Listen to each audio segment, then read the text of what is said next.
He is alive. On Friday is Good Friday.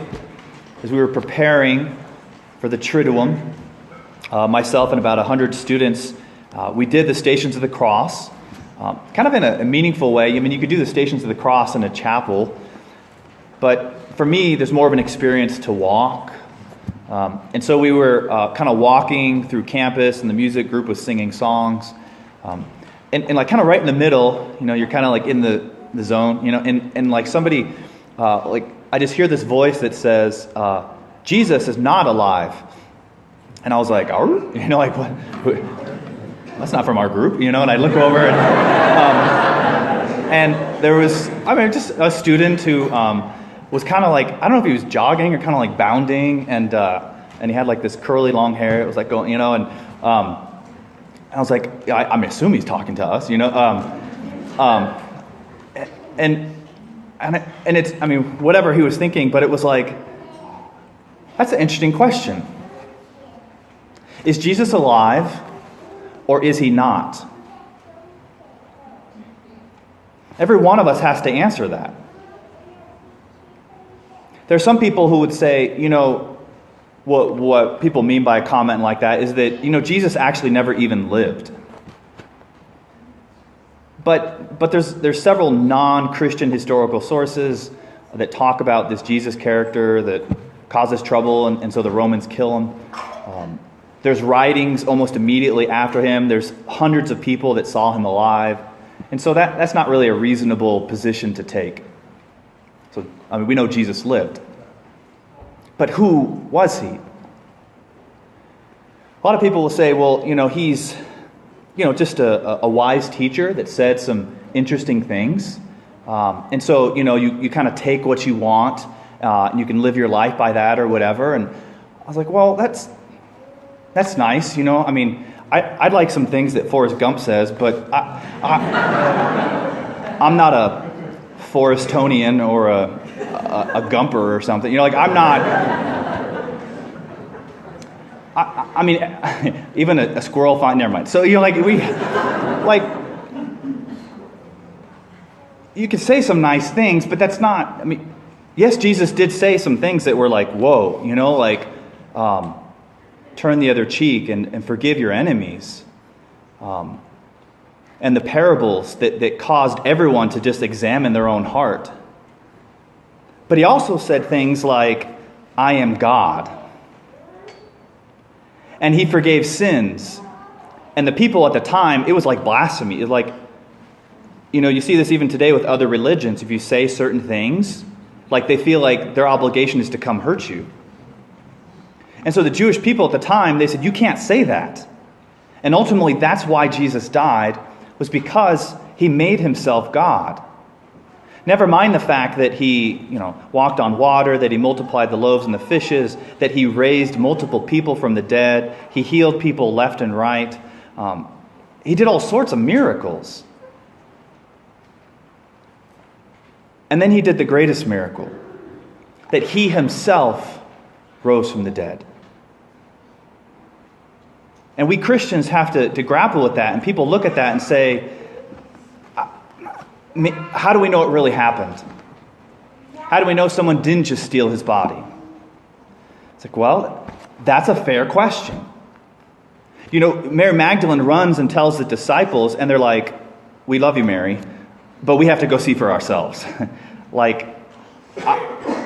I'm a rational person, I have faith and all, but I'm a rational person. I need to go ask and seek for myself, which all of us have to do.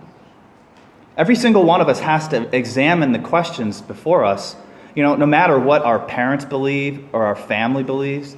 What do I say? And so Peter and John run to the tomb, and they examine it. And they're like, I don't get it, If it was grave robbers, they actually would leave the body and take the cloths, because that's what's valuable. And these are the closest disciples, and they're like, we don't know anything about this. And if they were Jewish people, they wouldn't even touch a dead body because you're going to be made unclean.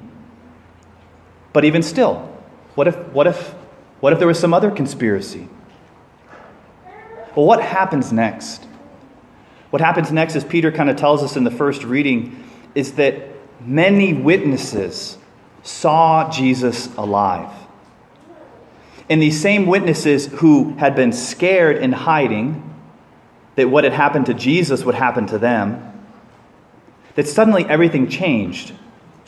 And instead of being held back by fear, that they suddenly felt free. And they went out and began to proclaim that Jesus is risen. Not just because somebody told me, but because I have encountered him. That I have met the living Jesus. The reason to be Christian, although it is reasonable when you look at the evidence, like that it makes sense. What's more reasonable to believe? But the reason to believe is because we have had an encounter with Jesus who is alive. And so these scared people suddenly go out and they don't form the secret club with a nice handshake, and form a pact. That instead they scatter to the ends of the earth. They go off by themselves and they talk joyfully about this Jesus. And all of them, all 11 of the 12 apostles ended up getting killed for that. But they did that with joy. They're like, you don't understand. Like, you kind of can't hurt me because I have died in Christ and he's raised from the dead. And if I die, he's going to raise me too. Like, I'm not afraid. Like, my life has changed. That everything is different. And it was that witness of joy that people who saw them alive, that they began to seek Jesus for themselves. They began to ask, maybe there's something to this. That maybe if Jesus is alive, and if Jesus is God, and if he did something good in these people's lives,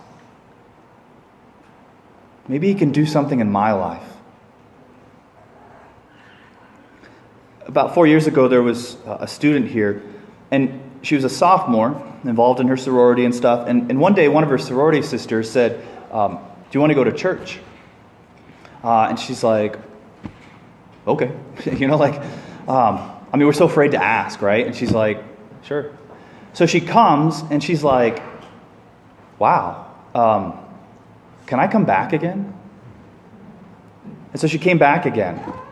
And by the third or fourth time, she was coming even if her friends didn't come. And what had happened was she came seeking and she found. That she didn't just take their word for it, but she encountered the living Jesus who wanted a relationship with her. And it began to change things in her. And that year, by the end of her sophomore year, she was baptized at the Easter Vigil, which was last night, basically 4 years ago. And then during her college career, she kept on going, and she's like, this is awesome.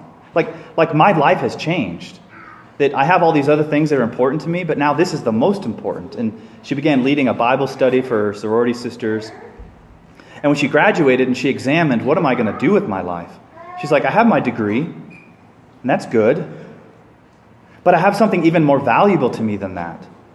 That I have a relationship with the living Christ, and there's nothing more important to me. And so she decided to go be a missionary on another college campus. She went to Nebraska after graduation, and then the year later, now she's in Pittsburgh. And I called her yesterday to kind of say happy anniversary. It's been 4 years. And she said, Father, I'm on my way to the Easter Vigil at University of Pittsburgh, and I'm sponsoring somebody herself who's going to be baptized tonight. That her own witness of just joy had attracted other people to come and to ask the question and to encounter Christ for themselves. You see, we Christians, we don't follow an old book. We don't follow a list of rules or a dead creed. We follow a person who's alive. And because he's alive, when I encounter him, he can do something new. Last night, one of the students who received sacraments, there was 12 of them, and one of the moms came up to me afterwards, and she said, Father, I want to introduce myself and thank you. She's like, I always tried to get my daughter to go to church, and she fought me. And so finally, one day, I just said, you know what, I can't do it. And so she stopped pushing. She's like, I stopped saying anything. And I was worried that my daughter wouldn't know the love of God. She said, but suddenly my daughter called me after a year in college and said, hey, Mom, I went to church and it was awesome. She's like, I think I'm going to receive that sacrament of confirmation that you wanted me to. And so the mom was like telling me with almost tears in her eyes, like, I'm so grateful that she encountered Christ for herself, that he did something new in her life. And so when we say that Christ is alive, that he is risen, it means he's alive. He can do something for me. On our retreat we had about a month ago, I'm kind of giving a little spoiler here, sorry to students for the retreat, but like at the beginning of the retreat, there were a dozen students, and they walk up and they're holding a cardboard sign. And the one said something like, I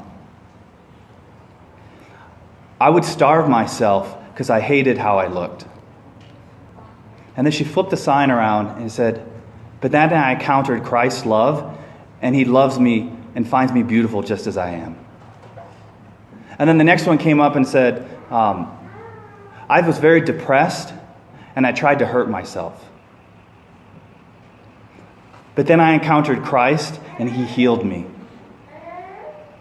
You see, if Christ is dead, then he can't do anything in my life.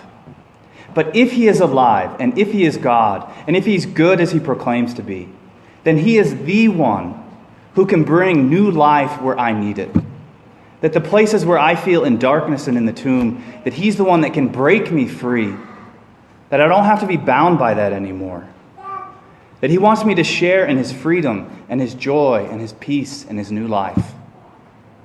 He wants to do something new today and every day.